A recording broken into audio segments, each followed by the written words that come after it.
DJ DJ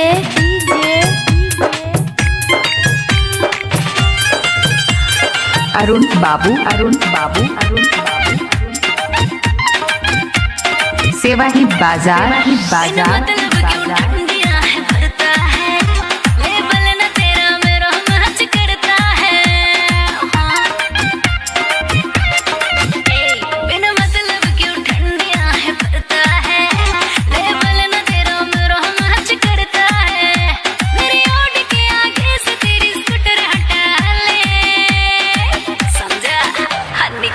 ओ मेरी जान कहीं ना मानी अपने दिल में बसा ले, बॉयफ्रेंड बना ले, नी मैनू पटा ले, बॉयफ्रेंड बना ले, नी मैनू पटा ले। डीजे डीजे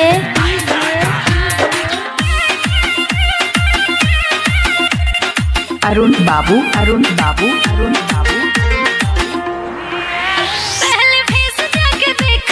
सेवा ही बाजार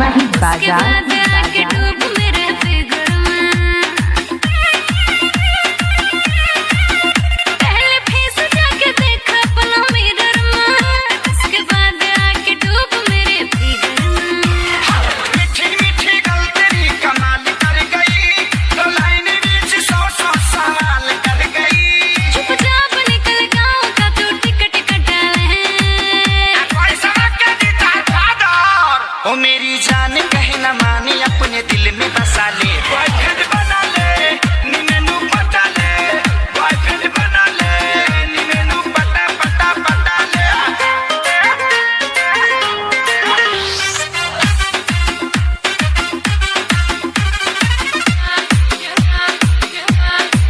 तू मैनू जानदानी मर जानी है, रे सुन सारी बात मेरी साफ साफ बेबे, फालतू का मेरे पीछे होना क्रेजी, मेरी सुबह भी क्लब से शाम भी क्लब से, तू सोच लेना मैनू की लेना देना लब से।